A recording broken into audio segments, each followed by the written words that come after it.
Գյուրջան Կասկադ, հասանելի բնակարաններ 65 ամիս մարման ժամկետով։ Վարչապետ Նիկոլ Փաշինյանը հեռախոսազրույց է ունեցել Ֆրանսիայի նախագահ Էմանուել Մակրոնի հետ, քննարկվել են տարածաշրջանային եւ միջազգային օրակարգին, ինչպես նաեւ Հայաստան-Ֆրանսիա երկկողմ հարաբերություններին վերաբերող հարցեր։ Զրուցակիցները պայմանավորվել են մի շարք ուղղություններով ակտիվացնել երկկողմ գործակցությունը։ Ֆրանսիայի նախագահն աջակցություն է հայտնել Հայաստանում ընթացող բարեփոխումների օրակարգին եւ Հայաստանի կառավարության որդեգրած խաղաղության ռազմավարությանը։ Եվրամիության բարձր հանձնակատար Կայա Կալասը Երևանում հայտարարել է, որ Եվրոպական միությունն ու Հայաստանը երբեք այսքան մերձ չեն եղել։ Արտաքին գործերի նախարար Արարատ Միրզոյանը նշել է, որ մեկնարկել են Հայաստան-Եվրամիություն անվտանգության եւ պաշտպանության ոլորտներում խորհրդակցությունները, որպես ժամանակակից մարտահրավերներին համապատասխանող կարևոր գործակցություն։ Արտաքին գործերի նախարար Արարատ Միրզոյանը չի մասնակցի ՀԱՊԿ-ի արտաքին գործերի նախարարների խորհրդին։ Այս մասին հաղորդել են նախարարության մամուլի ծառայությունը։ Նիստը նախատեսված է այսօր Ղրղզստանում։ Ռուսաստանի Դաշնության արտաքին գործերի նախարար Սերգեյ Լավրովը հայտարարել է, որ ՀԱՊԿ երկրները Հայաստանին շարունակում են համարել կազմակերպության լիիրավ անդամ։ Նա ընդգծել է, որ եթե Հայաստանը հրաժարվի իր եվրասիական գործընկերներից, դա դժվար թե օգտակար լինի երկրի համար։ Լավրովը նաև նշել է, որ Հայաստանում ստեղծված իրավիճակը ներքին խնդիրն է, սակայն եկեղեցու դեմ ուղղված հարձակումները լուրջ մտահոգություն են առաջացնում։ Կիբերհանցագործություններից տուժած քաղաքացիների խնդրին լուծում տալու նպատակով ներքին գործերի նախարարությունը ինտենսիվ քննարկումներ է իրականացրել փոխվարչապետ Մհեր Գրիգորյանի գրասենյակի, քննչական կոմիտեի եւ կենտրոնական բանկի գործընկերների հետ։ Խոսքն այն քաղաքացիների մասին է, որոնց անունով խաբեությամբ ձևակերպվել են վարկեր։ Քաղաքացիների պարտավորությունները բանկերի նկատմամբ համապատասխան պայմանագրի կնքմամբ կսառեցվեն մինչև քրեական վարույթի ավարտը, ու վարկերի գծով տոկոսներ չեն հաշվեգրվի։ Իսկ մինչև սույն որոշման կիրառումը տվյալ վարկերի հետ կապված հաշվարկված տոկոսները կզրոյացվեն եւ ժամկետ անցումները կվերածվեն սև ցուցակում քաղաքացիները չեն հայտնվի։ Նախորդ տարիների ընթացքում անգամ ակնարկ չի եղել, որ հեծի աշխատանքի որակը կարող է հանգեցնել լիցենզիայի զրկելուն։ Հրավիրված ասուլիսի ժամանակ ասել է ընկերության գլխավոր տնօրենի ժամանակավոր պաշտոնակատար Դավիթ Ղազինյանը։ 2023-ին տեղեկանքի համաձայն հոսանքազրկումների ցուցանիշը Հայաստանի ամբողջ տարածքում 2022-ի համեմատ բարելավվել է շուրջ 87%-ով։ Հոսանքազրկումների միջին տևողությունը բարելավվել է 18.1%-ով, իսկ հոսանքազրկումների վերականգնման միջին տևողությունը 12.85%-ով։ Սա փաստում է, որ այն մարմինը, որը պետության կողմից լիազորված է համակարգելու հանրային ծառայությունների ոլորտը, երբևիցե որևիցե ձևով չի գնահատել հեծի աշխատանքն այնքան վատ, որ կարող է հանգեցնել այդպիսի զարգացումների, նշել է Ղազինյանը։ Սամվել Կարապետյանն իր հրապարակմամբ քննադատել է Հայաստանի արտաքին քաղաքական ուղեգիծը, ընդգծելով, որ երկրում դրսևորված կոշտ դիրքորոշումները Ռուսաստանի նկատմամբ հանգեցրել են լուրջ ռազմավարական ճգնաժամի։ Նրա խոսքով արտաքին գործընկերների ընտրության հարցում որոշումները հաճախ եղել են հապճեպ եւ անշրջահայաց, ինչը երկիրը դրել է անկայուն կիզակետում։ Կարապետյանը նաև կասկածի տակ է դրել Եվրամիության հետ մերձենալու արդյունավետությունը, ակնարկելով, որ այդ ուղղությամբ շարժումը չի բխել Հայաստանի իրատեսական շահերից։ Հունիսի 1-ից 29 վրաց ռուսական սահմանը հատել եւ Ռուսաստանի Դաշնություն է մտել հայկական կոնյակով բեռնված 106 բեռնատար, որից 19 վերջին 3 օրերին։ Այս մասին հայտնել է էկոնոմիկայի նախարար Գևորգ Պապոյանը։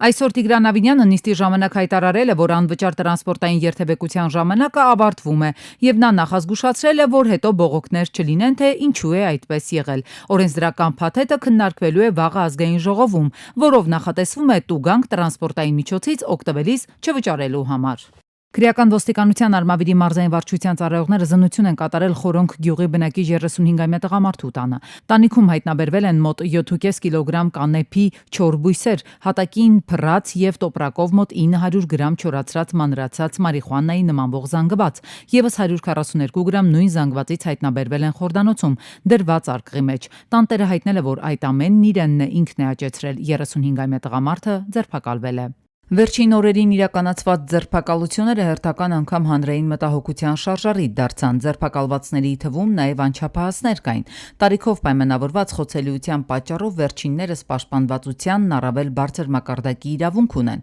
Հետևաբար նրանց պետք է ոչ թե ազատությունից զրկել, այլ ապահովել, որպեսզի նրանց հանդեպ նման դրսևորում լինի միայն ծայրահեղ անհրաժեշտության պարագայում, այն էլ բացառապես իրավաչափ ընթացակարգով։ Մարդու իրավունքների պաշտպանի գրասենյակից շեշտում են, որ նման իրավիճակներում յուրաքանչյուր անչափահասի նկատմամբ պետք է կայացվեն որոշումներ, որոնք չեն վնասի նրանց։ Մտահոգիչ է, որ ձերբակալված անձանց թվում եղել են նաև անչափահասներ։ Խիստ կարևորում եմ, որ նշված գործընթացում յուրաքանչյուր անչափահասի ազատությունից զրկումը կիրառվի որպես վերջին միջոց եւ հնարավորինս կարճ ժամկետով։ Նրանց հետ ցանկացած գործողություն իրականացվի հաշվի առնելով նրանց տարիքը, խոցելիությունը եւ զարգացման կարիքները։ Ծայրահեղ անհրաժեշտության դեպքում անչափահասներին ազատությունից զրկելիս նրանք պետք է անմիջապես առանձնացվեն մեծահասակներից, երաշխավորելով նրանց ֆիզիկական եւ հոգեբանական անվտանգությունը։ Մասնագետները հստակ տարանջատում են անչափահասների ձերբակալման երկու տարատեսակ՝ վարչական եւ քրեական։ Վարչականը հնարավոր է կիրառել միայն 16 տարին լրացածների նկատմամբ, իսկ քրեականի դեպքում բացառապես կոնկրետ հանցագործության կասկածի հիմքով լիարժեք իրավական ընթացակարգով։ Սակայն արձանագրվում են ընթացակարգային մի շարք խախտումներ։ Օրինակ, երբ անչափահասը չի ենթարկվում ոստիկանի օրինական պահանջին, ապա նրա հանդեպ կարող է կիրառվել վարչական ձերբակալում, որն ի դեպ չի կարող գերազանցել 3 ժամը։ Միջազգային չափորոշիչները հստակ նախատեսում են, որ եթե անչափահասը չի իրացրել բռնի հանցագործություն, անգամ չի կիրառվում իր նկատմամբ ազատազրկումը որպես պատժատեսակ ոչ մեծ եւ միջին ծանրության հանցագործությունների դեպքում, ինչ մնաց, որ մենք կարողանանք կիրառել ազատության սահմանափակման այլ նորմեր։ Ոլորտի փորձագետների խոսքով նման դեպքերում պարտավոր են հենց ոստիկանական մեքենան նստեցնելու պահին միջադեպի մասին իրազեկել երեխայի ծնողին կամ օրինական ներկայացուցչին։ Անչափահասը, որը ձերբակալվում էր, պետքա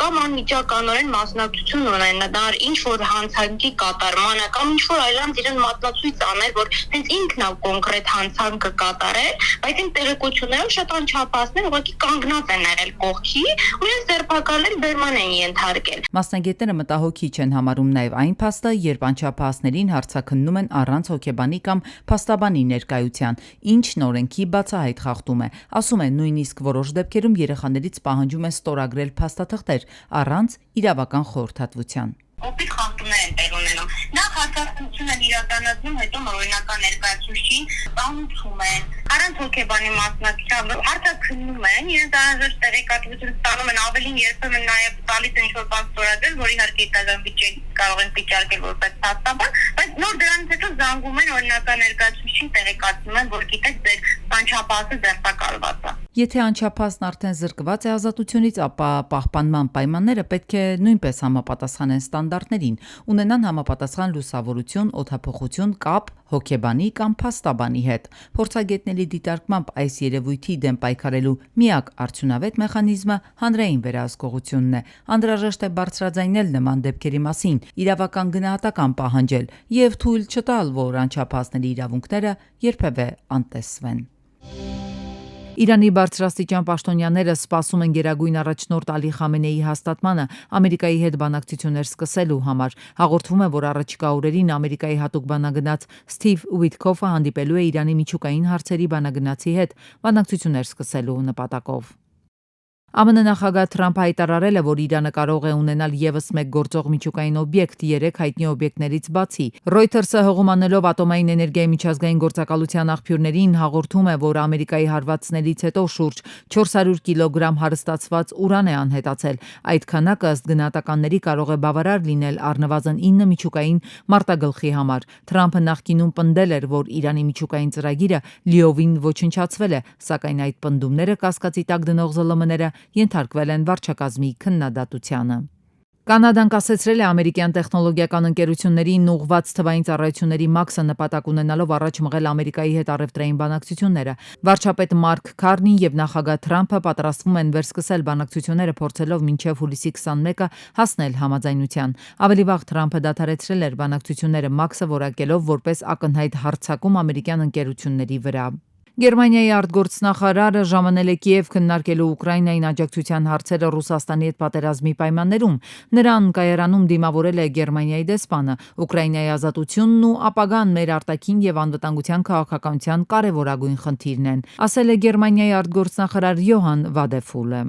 Թբիլիսիի կենտրոնում տեղի է ունեցել վերջին շրջանի ամենազանգվածային ակցիան։ Բողոքի ակցիային է միացել ընդդիմության մի մասը։ Վրաստանի նախկին նախագահ Սալոմե Զուրաբիշվիլին հայտարարել է, որ բողոքի ակցիայի մասնակիցների գլխավոր նպատակը միասնությունն է։ Վորոնեժի մարզում սկսվել են լայնածավալ խուզարկություններ եւ ադրբեջանցիների ձերբակալություններ։ Քաղաքի շուկան վաղուց ի վեր անվտանգության ուժերի ուշադրության կենտրոնում է հայտնվել։ Տարին մի քանի անգամ այստեղ խուզարկություններ են անցկացվում միգրացիայի ոլորտում խախտումները հայտնաբերելու համար։ Տեղի բնակիչները պարբերաբար բողոքում են նորեկների վարքագծից եւ ոչ սանիտարական պայմաններից։ Միգրացիոն օրենսդրության խախտման համար վարչական պատասխանատվության է ենթարկվել 42 օտարերկրացի, զինվորական հաշվառման կանգնելու ծանուցում է տրվել 17 հոգու։ Սերբիայի նախագահ Ալեքսանդր Վուչիչի կարծիքով Բելգրադում տեղի ունեցած սանկարկությունների ժամանակ միայն հրաշքով է հաջողվել խուսափել մարդկային զոհերից։ Նրա խոսքով քաղաքացիների եւ ոստիկանության աշխատակիցների կյանքը վտանգի տակ է հայտնվել ընդդիմության գործողությունների պատճառով։ Հիշեցնենք, որ անկարգությունները սկսվել էին հունիսի 25-ին ցուցարարների ներկայացրած վերջնագրի ավարտից հետո։ Նրանք պահանջում էին հայտարարել արտահերթ խորհրդարանական ընտրությունների օրը եւ հեռացնել իշխանության կողմնակիցներին Հրանային ճամբարը խորհրդարանի շենքի մոտ։ Խումների հետևանքով տուժել է 48 ոստիկան, ձերբակալվել 77 մարդ։ Թուրքիայի Իզմիրի միջազգային օդանավակայանը ժամանակավորապես դադարեցրել է թռիչքները նահանգում շարունակվող անտառային հրդեհների պատճառով։ Անտառային հրդեհների, ծխի եւ հրշեջ ավիացիայի աշխատանքի պատճառով օդանավակայանը դադարեցրել է ինքնաթիռների ընդունումը եւ վայրեջքը։ Իզմիր ժամանող որոշ չվերթներ վերահասեավորվել են այլ օդանավակայաններ։ Հրդեհի վերահսկողության տակ վերցնելուց հետո թռիչքները, ինչպես սպասվում է, կվերսկսվեն սովորականի պես։ Հզոր հրդեհներ Կալիֆոռնիայում արագորեն տարածվող հրդեհից փրկվելու համար բնակիչներից շատերը լքել են իրենց տները եւ տեղավորվել ապաստարաներում։ Հրշեջները ինքնաթիռների աջակցությամբ փորձել են մարել հրդեհը, որի պատճառը դեռևս մնում է անհայտ։